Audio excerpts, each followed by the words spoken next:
Let's go. LSU fans, there's so many moving parts, and I'm going to be honest, out of any live stream that we have ever done, this one will probably be dated the fastest because at any second right now, Blake Baker could be out the door at LSU. And I'll share what I have heard as far as Blake Baker is concerned. But I want to start with the Austin Thomas news, and then we'll get to Richard Anderson and the updated 2026 recruiting class. So it is indeed true that Austin Thomas, an architect of this year's roster, who was the first ever college football general manager at LSU many years ago under Ed Orgeron, he is out. There was a mutual parting of ways between Austin Thomas and LSU. That word mutual is doing a lot of heavy lifting because, simply put, Austin Thomas is a general manager. LSU is bringing over Billy Glasscock of Ole Miss to be the general manager at LSU. You put two and two together. You also put in the fact that Austin Thomas was with Lane Kiffin at Ole Miss to come over to LSU and take a similar position, a higher position, but you get the drift, right? My understanding of Austin Thomas is I do not think this had anything to do with Austin Thomas leaving Lane's staff in the first place. I just think it's, simply put, Billy Glasscock, who built an Ole Miss roster that is 11-1 and getting ready to go to the college football playoff. He's coming over. That's Lane's top guy, and that's who he wants to oversee the roster. And Austin Thomas, who is considered to be very talented, a guy that was making $800,000 a year to be the LSU general manager, he already has some serious legs out there for his next job. And honestly, do you feel bad for him? Because, well, he loves LSU, and he was the first ever general manager in LSU history. Yeah, you feel bad for him, especially this is a guy that's jumped to so many different jobs. He was at Baylor, Ole Miss, you name it. He's probably been there, and he's not even that old of a guy. So Austin Thomas can be a very talented coach. He could be a guy that you would have loved to have kept around in Baton Rouge. But the truth is, it was time to go with the guy that Lane Kiffin wants. It's just that simple. If Lane wants him, I want him. All right. Basically, now with the coaching staff. And then that lends itself into who is actually going to stay at LSU with this next staff at LSU. I don't know. I really, really, really don't know because you really can't comment on that until we see what happens with Blake Baker. Now, are there some assistant staffers that are coming over? We already have the offensive line coach. We talked about him yesterday coming over from Kentucky. You have Tyler Veens, an off-field staffer, coming over. That was announced today. There's a lot of assistants, off-the-field staffers that are making their way over from Ole Miss to LSU. So, that's fine and dandy. But until we figure out what's happening with Blake Baker, we really don't know what the staff is going to look like in terms of on-field coaches outside of Charlie Weiss Jr., outside of, a few other analysts, if you will. We just don't know. So it's just going to come down to what Blake wants to do. Blake has a few offers out there. He has the Ole Miss, he has a Memphis job. Memphis courted him. And according to sources, if you will, they're not offering him as much money as he is currently making as the LSU defensive coordinator. So this is my understanding of Blake Baker. And this is someone that I have never met. I've never spoken to at all. But I love him. When he first took the job at LSU, when Matt House was fired, we did a live stream. And you guys know my history with Matt House. I got a text from someone that knows Blake, and he said that Blake is going to be the next LSU defense coordinator, or he wants to be the next LSU defensive coordinator. And it happened. We shared it live. And obviously Blake is a very affable guy. He's a guy that you could see being true head coaching material. I shared a pretty top industry source telling me that he feels Blake Baker is a better head coach than he would be a defensive coordinator because of his personality and how much players relate to him. And if I'm Blake Baker, and you strip away all our LSU biases and the fact that we do want him back, you have to look at the objective facts about the jobs that are indeed open for LSU right now, or for him right now. The first is Tulane, which is right up the road. We know Tulane loves him some Blake Baker. When this job was open 2 years ago, I was hearing Blake Baker rumors with Tulane, and that was 2 years ago when he had just, basically got to LSU.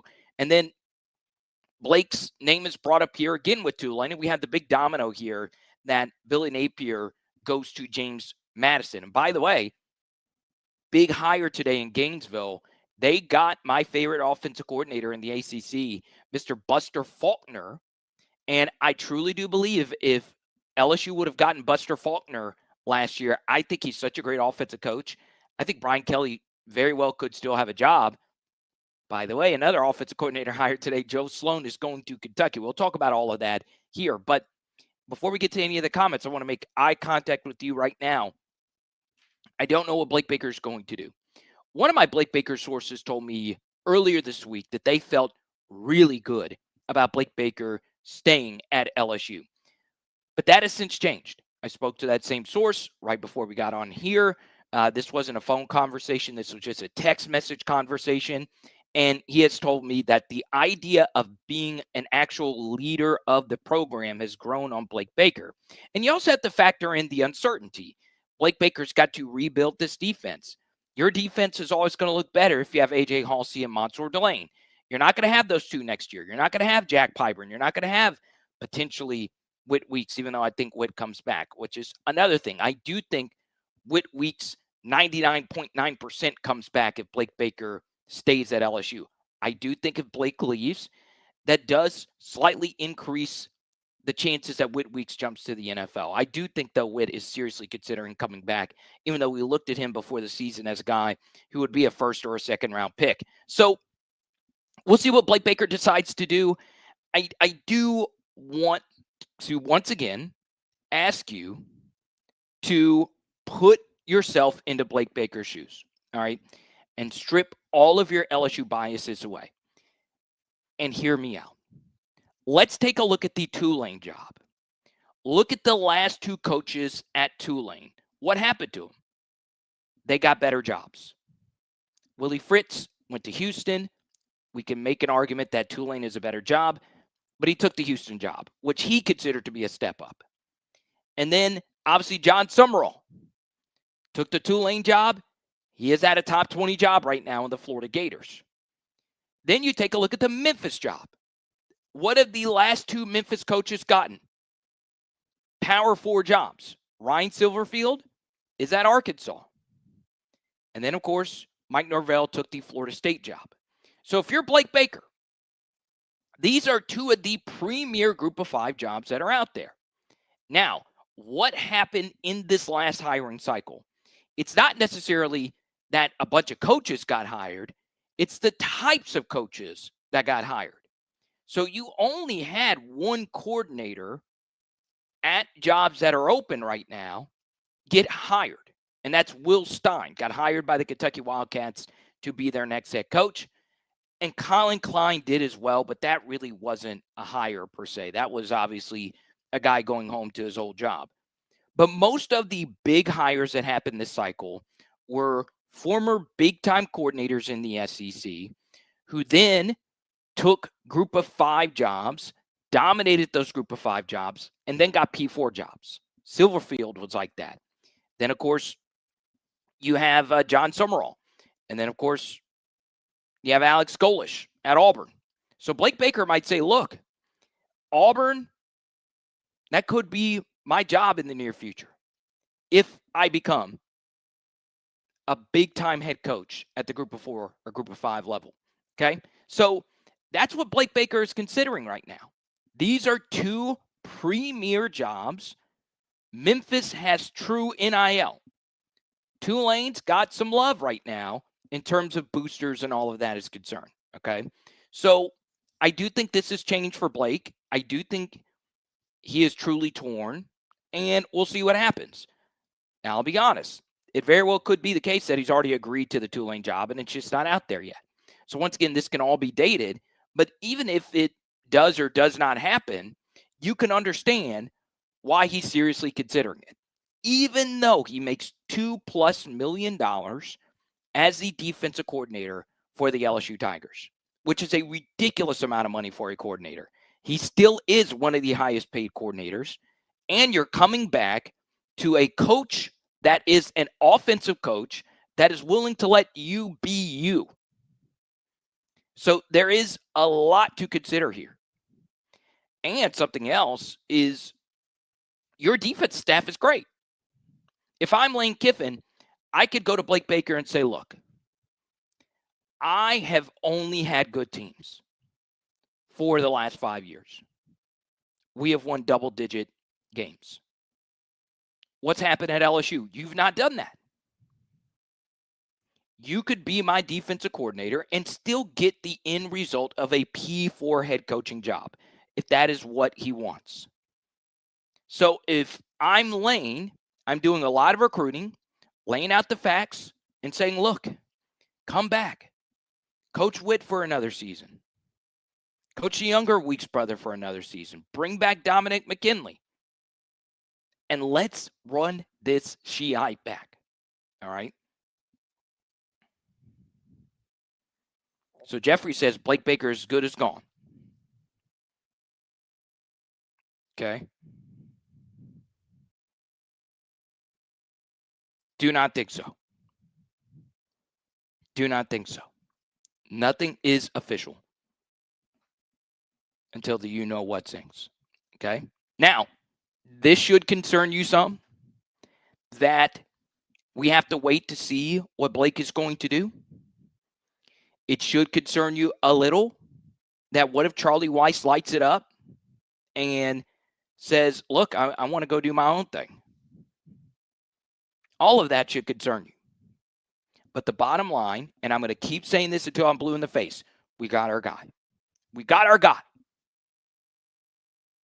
Now, we continue. Richard Anderson's signature did come in, and obviously a lot of you probably want to talk about the 2026 recruiting class. I see LA Mom in here. A bunch of PHL patrons, don't forget, join our membership. We'll be releasing a video tomorrow. The true hero of the Lane Kiffin saga is not quite who you think. I have been working quite a bit on this video, and it'll be released hopefully tomorrow. Okay, I've spent a lot of time on this workshopping this idea that I have in my head. You guys know it can get very sick. This brain I have. Let's go to the signatures. We did get Richard Anderson's John Hancock today. It was really, really, really good to have that brought in. And you see the thumbnail image. It says clerical error. So was there truly a clerical error yesterday with Richard Anderson's signature? Very well could have been. That's why, for all my old schoolers in there, the only signing period should exist in February. I've argued till I'm blue in the face that we don't need spring football anymore. We don't need true freshmen to be available for the spring. Okay? Let's go to Julie. Does the contract, before we get into this, she's super chats. Does the contract that Charlie Weiss signed with us not hold him here? All right. Here's the truth. If a team wants you really, really, really bad, buyouts are made up. All right. Unless it's just a gigantic, enormous buyout. Contracts can get ripped up. All right. So what I'm saying here is, yes, Charlie Weiss is 99.9% going to be the LSU offensive coordinator next year, but you never know. You never know what the topic du jour is going to be. Now, you can also make a case that Lane Kiffin, that Charlie Weiss is the next best thing to Lane Kiffin. And before I get back into the signing day thing, a few of you have sent me this today, including one of the biggest supporters of PHL, Lisi Dex. I have not listened to the Austin Simmons interview, but I would love to have him here in Baton Rouge. So, Austin, if you're listening, even if you're the backup here, you should seriously consider coming to BR. Now, let's get into the signing class. Really excited that Richard Anderson, that's all taken care of. I know a lot of you are losing sleep over the actual signature and that LSU did not tweet it out, but he's in. Now, a lot of these guys we've already covered in our stream yesterday. Corey Barber's grown on me. I watched a good bit of his tape yesterday. Out of Pinson, Alabama. Alabama produces quite a few good wide receivers, including my guy Cam Coleman, who we should go after if he enters the transfer portal, but that's not here nor there. Trenton Henderson is going to announce. That is set for 1 p.m. tomorrow, his signature. But notice, 3 of these 4 that you see on the screen right now are defensive guys. And all 3 of them are top 100 recruits. They have leverage. All these recruits have leverage because we need their signatures. And we don't need their signatures. LSU will move on fine with all 3 of these guys going elsewhere. But we're better with all 3 of them instead of not having them because they're top 100 recruits, and these guys normally turn out to be good players.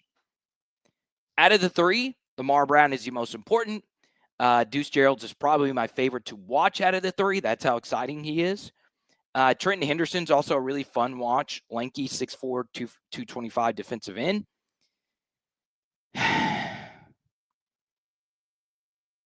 Do all 3 sign tomorrow to LSU? Well, we know for certain that Henderson is signing. He's doing a whole shebang.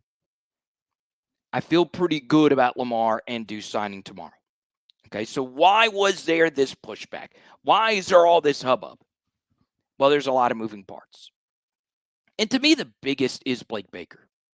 All right, if you're a top 100 recruit and you know you can have basically the same money elsewhere, and you know who your defensive coach is going to be, you know who your position, you know who your defensive coordinator is going to be,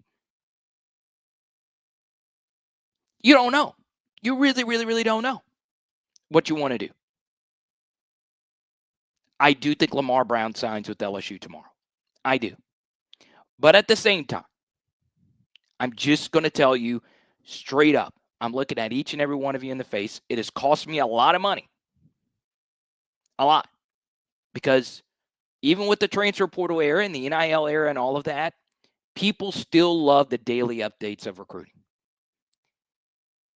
I'm sick of it. All right. It's too much. And it's nothing against any one individual kid, but I want you to truly think about what the last couple of months have been for Lamar Brown. You high kid who commits to LSU. There hasn't been a 5-star recruit since Russell Shepard that has done more recruiting for LSU than Lamar Brown. To the point where he was in the office with Lane Kiffin when he first got to Baton Rouge. Lamar Brown tweeting with Peyton Houston replying. If you would have saw that image a few days ago, like we all did, we thought for certain that Lamar Brown was going to sign with LSU and that he was ready to hop aboard the Lane train.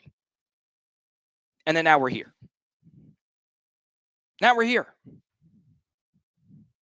So,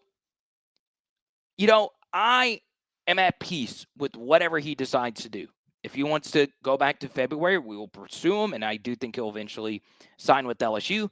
And I'm sympathetic because you can rethink things, right? You can rethink, hey, I am the 5-star. I know that any school that I dream of would save a slot for me.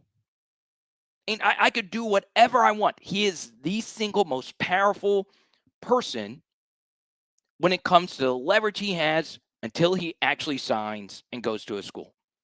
As we've seen. All right?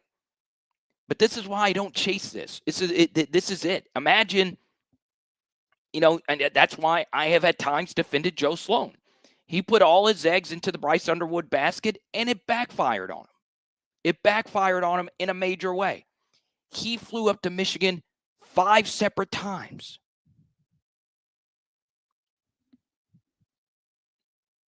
At least I've been told it's 5 separate times. It might not be that many. I might be getting mixed up. But it was a lot to Michigan. Okay? And Michigan's a great state. It's a long way to go. But I don't think this with Lamar Brown is a money thing. All right? Now, what's this with Frank Wilson? What did Frank have something to do with this? I still don't gazillion percent know. I really don't. But it was interesting that there was an interview today with On3, and you got to have an On3 subscription to see this. I did not see this. This was sent to me by a viewer. It was an interview that Steve Wilfong did. And a lot of you screenshot the On3 reports to me, and I'm always protective with their subscription model and what they have behind paywalls and all of that. Because I'm friends with Shay and really good friends with Matthew Broom. And by the way, shout out LSU men's basketball for doing the damn thing. I'm proud of you. Beating Boston College. That Wally Zerbiak kid, though, number 10, was lighting our asses up. But that's not here nor there. Okay.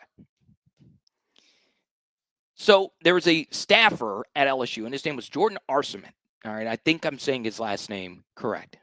He is a ridiculously talented individual who's got a gazillion connections. He was on the LSU staff. I love the way he talks. I love the way he carries himself. And he left LSU to join the NIL agency side of things, and he did an interview with Steve Wilfong. And at the end of one of the quotes, and once again, I'm not going to take stuff that's behind a paywall, but I'm going to, take the last bit of the quote there at the end. He said something. Let me make sure I get this correct. I don't think they mind me sharing this. Okay. He said, and hopefully Frank Wilson is going to be a part of LSU. All right. And there you go. And he also said, we're hopeful that Blake Baker is going to still be at LSU.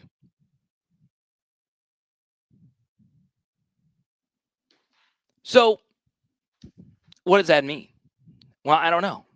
I don't know if Frank needs to be at LSU for these signatures to go through.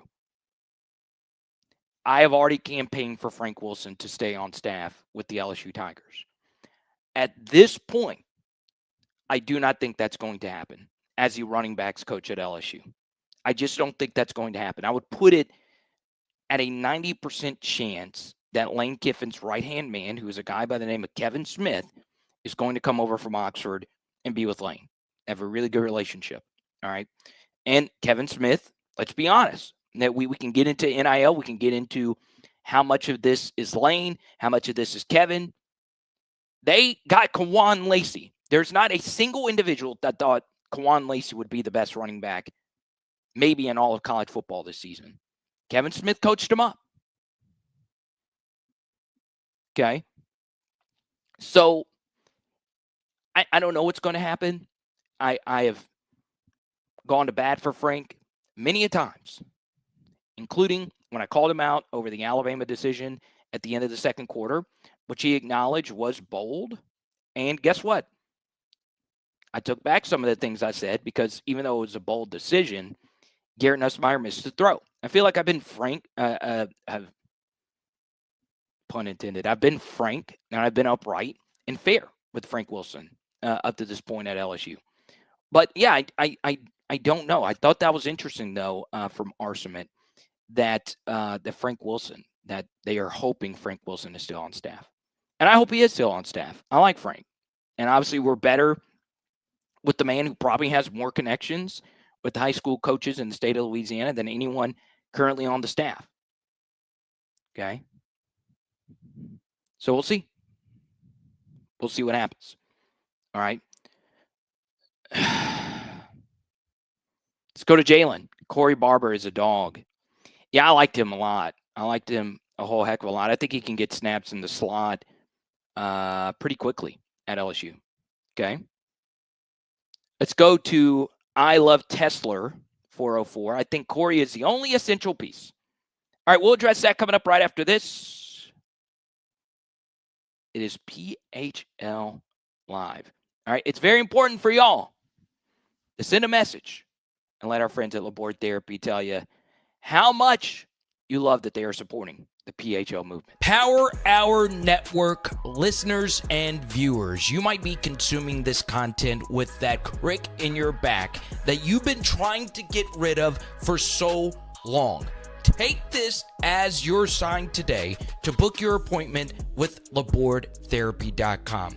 In the Lafayette region, there is no one that you will find that cares more about any different type of pain that you might have than the team at labordetherapy.com. Book today. Once again, that's LABORDE therapy.com, or you can visit one of their 5 locations all throughout the Lafayette region. All righty. Corey Raymond, I hope he does stay. If Corey's back, then Pickett is definitely going to be back. You feel really, really, really good about that. And Corey did an excellent job coaching the secondary. First year, ugh. This year, yeah. That was one of the best corner rooms we have had. Well, definitely the best since 2019 with Fulton and Stingley. Which this year it was Woodland, and it was Delane, and it was Pickett. Really good group. Now, today was a great day for the Florida Gators. I want to talk about a few of the other staffs.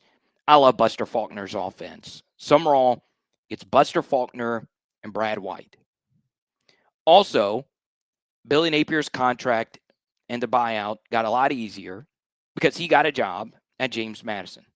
So Brian Kelly, who will not take another job, obviously, anytime soon, you're praying that Brian Kelly gets hired by somebody and that he wants to get back into coaching because that helps you a lot with the buyout. But it's not our money, all right? That's getting handled by LSU, and we got our guy. I want to talk a little bit, though, about the college football playoff and the changes that are coming in the next couple of years to the playoff. I think we are going to 16, and I think that very well could happen this next year. I think they can rip up whatever deal they have and go to 16 this next year. That's really good for LSU. That is really, really, really good news for LSU. I don't like it. I think one of the biggest travesties that would happen in the modern college football playoff is if they let Texas in this field. I think that would be an absolutely atrocious situation for the sport. And I know they have the head-to-head over Vanderbilt, but I would put Vandy in probably over Texas. But it's close. I don't know if I believe that. It's really close. I've gone back and forth in talking about it. But from an LSU perspective, you want the playoff to stretch out. It benefits you. You're going to a 9-game conference schedule. And we also learned today that next Thursday, you guys know, when it comes to sports, the only thing I ultimately care about is the schedule and how your league is formatted. It is almost as important as the sport itself. Now, what do I mean by that? Well, how your league is formatted, it doesn't matter which sport you're watching, has a lot more to do with your enjoyment of the sport than you probably think. All right? Like it really, really, really does. And a good example of this is none of us like lacrosse. All right? Some of you might. I don't know. But if you're not watching anything on TV and a random lacrosse game is on your television, guess what? You're probably not going to watch it if you're looking for something on the TV. But if it's the national championship of lacrosse, you're going to watch. All right. So the stakes of the game matter so much when you're actually sitting and watching something on TV. And college football still has this very special thing where the stakes of every game matter so much, even in the 12-team extended playoff. Now, of course, this Big Ten championship doesn't matter as much, but, it is what it is. You want this college football playoff to stay at 12. All right, the 9-game conference schedule and a 12-team college football playoff, cannot wait for those stakes, baby. And a let's ho from legendary CEO. Thank you so much. I appreciate the generosity. And let's go to Brian. Lane is one of the greatest RB scheming coaches of all time. 2 Heisman winners, multiple All-Americans, 2 All-Pros, and Lacey now. Here's the shit that bothers me, and I know I'm not supposed to curse in the midday live streams. Obviously, weekend ones, we get a little wild, especially if it's a game. But the idea that people are mad that Lane got this money because he's not done anything in terms of winning a conference championship or playing in a playoff game or anything like that is just so dumb. It is such a stupid way to talk about a college football coach. How many different teams have actually won conference championships? Literally, off the top of your head, think about the SEC. How many of those teams that are in the Southeastern Conference right now have won a conference championship in your lifetime? It's just not that many. It's just not that many. Georgia, LSU, and Alabama, they've won all of them. Okay? Is there an occasional Tennessee from yesteryear? Sure. But this idea that you have to win something for you to be amongst the highest paid anything does not hold up in any walk of life, in any sport. John Morant has won 2 playoff games. He has made $150 million. John Morant. He's done nothing. And he's the most popular player in the NBA. One of the most popular players in the NBA. But he has made $150 million in salary. $200 million probably in total. So the idea that, hey, you got to do something before you actually get a big job or you should get paid whatever is malarkey. Malarkey.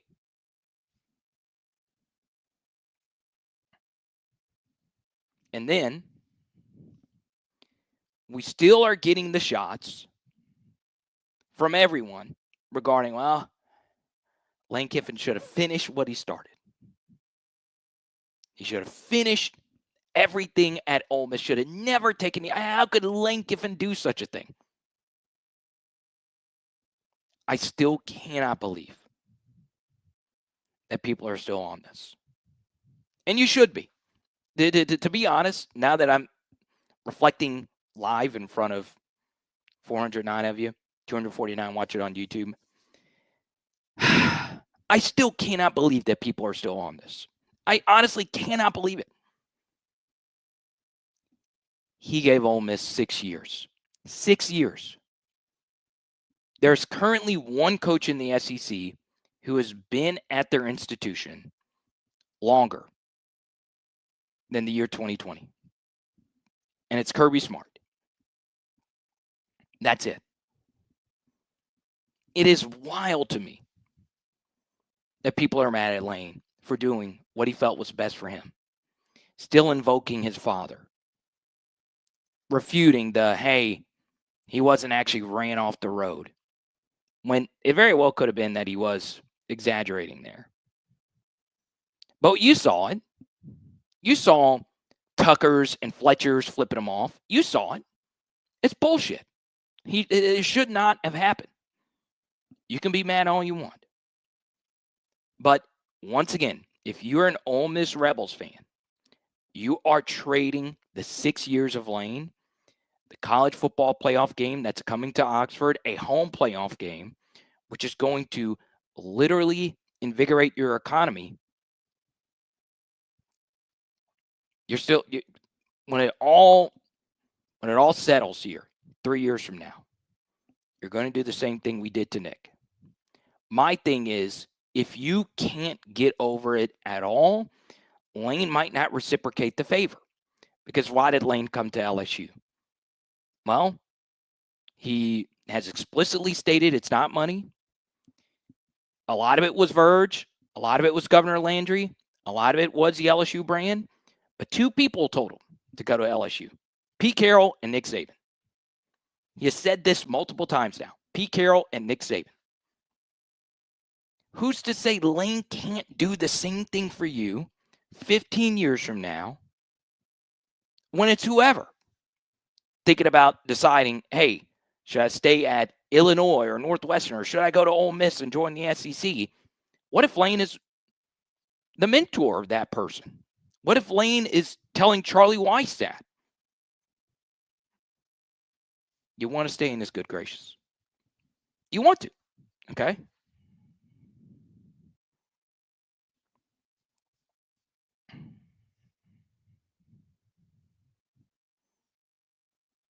Let's go to I Kajun. I will stand by the statement that the SEC deserves 6 teams in. No one would want to play Texas or Vandy in the first round. Yeah. If I had to choose between playing Texas, Vanderbilt, or James Madison, I'm going to take Texas, Vanderbilt, or Texas and Vanderbilt last. I'm going to take James Madison. But here's the truth. I don't care. If Texas wanted to make the playoff, you don't get beat handily by the Florida Gators. I'm telling you right now, and this is another pro lane point where you're just going to think I'm glazing the guy nonstop. And part of that is probably true. I am a lane glazer. Come at me all you want.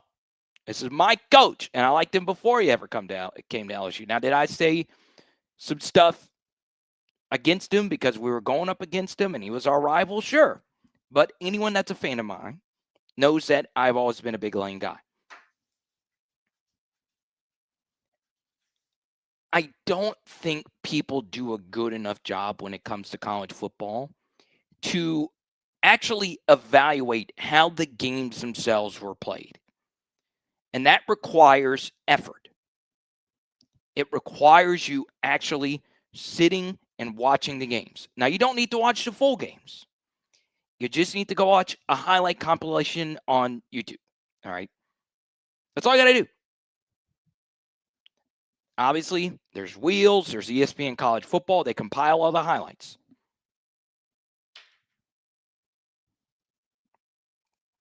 And basically, if you watch any Texas game this year, they rarely played good football, in particular on the offensive side of the football.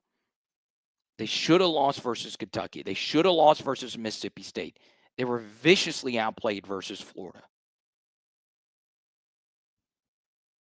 Now, are they as good as maybe any SEC team now? Sure. But they also didn't play well versus Ohio State. They didn't play well in the first half versus San Jose State. They're just so bad that you really wouldn't know. I just don't think people understand how bad it is that they are seriously considering Texas for the college football playoff. It's crazy to me. Okay. Let's go to Rick. Get a haircut. I did 2 days ago, but I know it's a joke. People think I'm bald. I just like to get my haircut very short. I do not have a receding. I might have a small receding. Lane is an elite play caller or caller. This job will either elevate or expose him as a true head coach. I'm staying with Clifton this weekend. I think. I don't know. I don't have my. Does anyone have anywhere I could stay in Baton Rouge this weekend? I want to come stay with one of you. If not, I'll just get this thing called a hotel. But yeah, I don't mind cuddling up. Me and the wife. No, I'm just kidding. It'll just be me. Coming to BR to pay my respects to a legendary person in my life. Jay Tiger. Got to start somewhere. Have to get in the door. He doesn't get all $90 million walking in the door anyway. Hear me out. 2014 playoff. No, I'm not going to hear you out. That's the worst idea ever. And you should seriously rethink your life choices. Lisi, what's good? Kevin Smith, I believe he did play for the Lions. Speaking of Lions, I got another Kelvin Shepard question. Would Kelvin Shepard come be the defensive coordinator for the LSU Tigers? Sure. The problem is his main concern is Dak Prescott right now. I know you're teasing.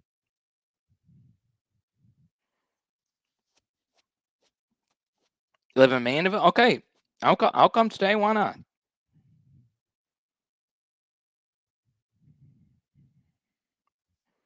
Let's be real. Kiffin was never going to Florida. LSU bid against themselves. All right. So, a few announcements. We're cutting off this live stream a little bit early I'm doing a nonprofit thing tonight. I'm judging a Christmas parade, and it's like a thing they do to raise money to like give out gifts and stuff like that. So I'm about to have to skedaddle. So I want to get as many of your comments in. Also, last year we were able to do a college football playoff reaction show. We will not be able to do that because, like I said, this Sunday, my aunt passed away, and I will be traveling to her going home celebration. Okay. Um, so maybe I could set something up and do something on that Sunday, but we just don't know. It was such a big show for us these last couple of years. In particular, that Florida State show is still one of the biggest shows we have ever done. Okay.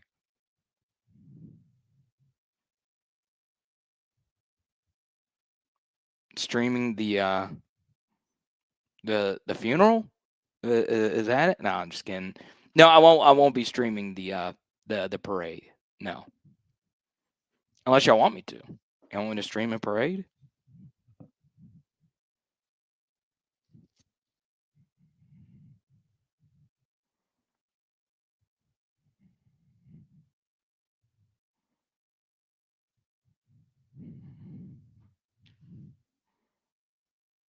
Appreciate the kind words, sourdough man.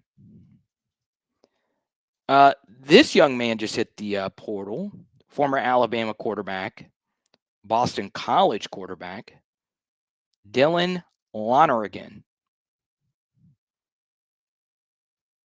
Okay. Haven't really kept up. Let's just take a look at his stats here. Game log. As you can see, he was in and out of the lineup. Man, look at that. 26 of 40 for 362, 2 tutties, no INTs, 80 QBR. He doesn't look like much of a runner.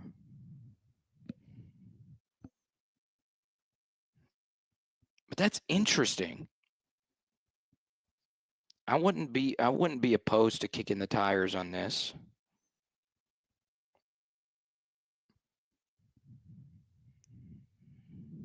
I would need to sit and watch because we do need 2 QBs. Okay. Now,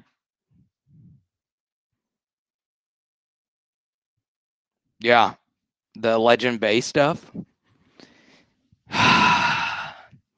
So Beezy's bringing up there's this elite recruit named Legend Bay. And if your name is Legend, there's going to be, if you're an elite recruit named Legend, there's going to be drama with your recruitment. Okay.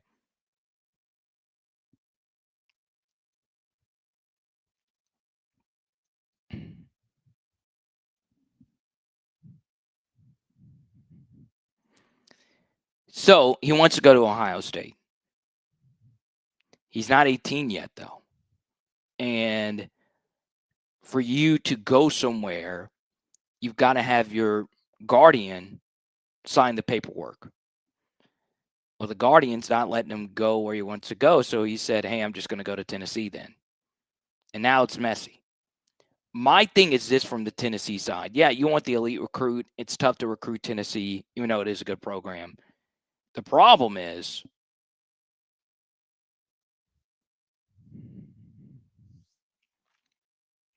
I don't know. The problem is, do you really want to deal with one of these things again if you're Tennessee?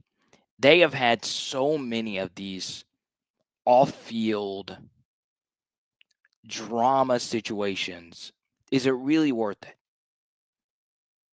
Is it really, really, really worth it?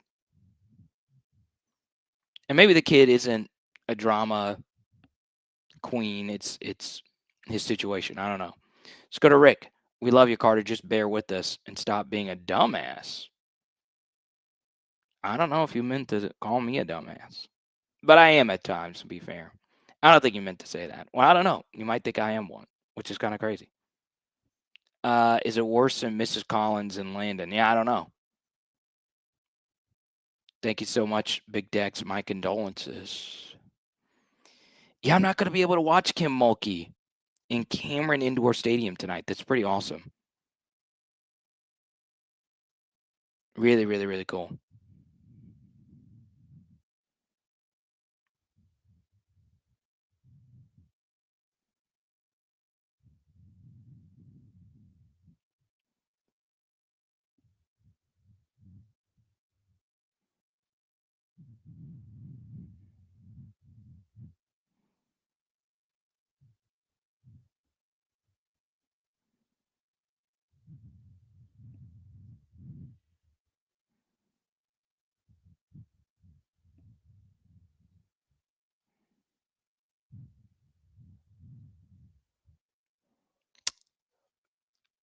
So this is interesting.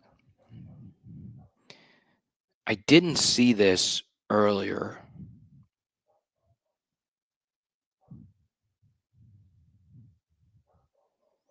Sources tell Football Scoot that Kansas State football intends to not accept a bowl invitation. I'm told the program held a players' vote and the decision was no bowl game. Sad state of affairs. And, Kansas State, this was one of the rare Kansas State teams that was a me first team instead of a team first team. Whenever you think Kansas State, you think culture, you think punching above their weight. But man, this was a rancid season, and you wonder why Chris Kleiman retired. I am excited to see Colin Klein back there, though. It's going to be a lot of fun. Okay. Now, don't forget, we will go live tomorrow to wrap up the signing period. And we should have some fireworks tomorrow. Big, big, big story. Will Lamar Brown sign? Yeah, Chance, this was this sucked with Duckworth. So Landon Duckworth was the USC quarterback. I say USC, the fake USC, the second USC.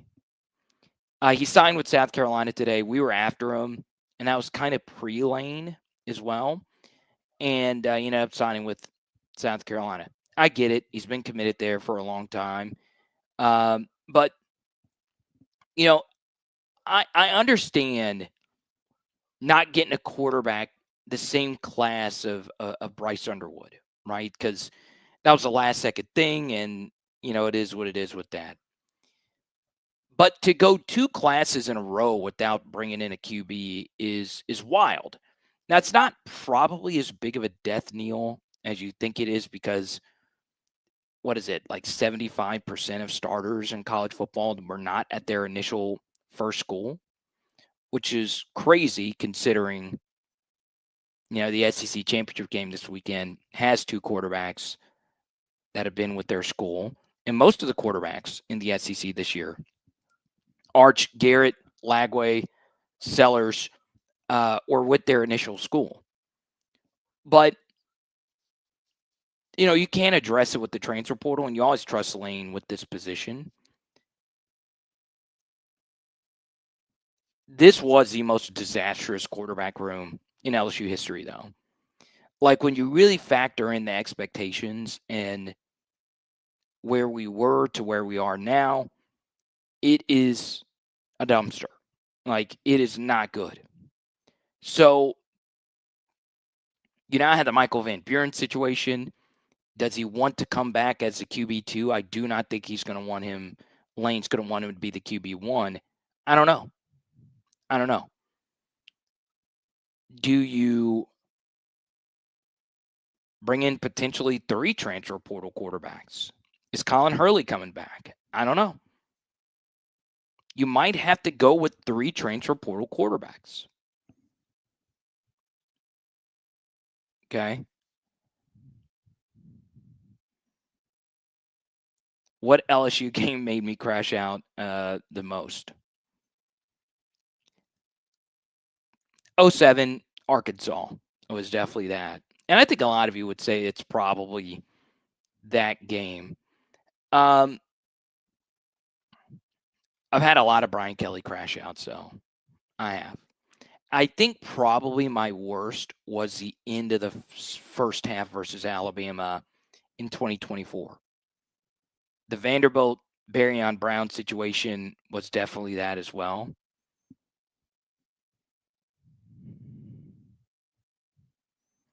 Who is the QB if MVB gets injured in the bowl game? Well, my main concern, American Patriot, is do we get MVB for the bowl game? I don't know. I do. Part of why the Kansas State thing sucks is I don't want bowl games to go by the wayside. I really, really, really don't. Okay. But it could.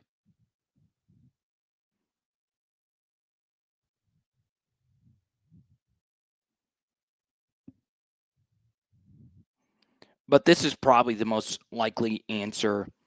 Emil Picarella out of U High, a former walk-on.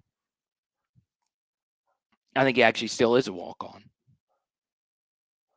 His high school tape is actually pretty solid. But yes, Thomas Jr., the basketball point guard, point god for us this year. Really proud of that team. Okay. All right, y'all. Fun live stream. Big thanks to all our top super chatters. LA Mom coming in hot. Legendary CEO wins the top super chatter award. BT and AP holding it down as well. We will be live more than likely tomorrow at 6 p.m. Central. We're going to play it by ear for the signing period. And the transfer portal, obviously, a month away. And, best of luck to Austin Thomas in his next stop. And we'll see you tomorrow. It is Power Hour LSU. Boom. Tonight, I think they're giving us some free chili. Let's go.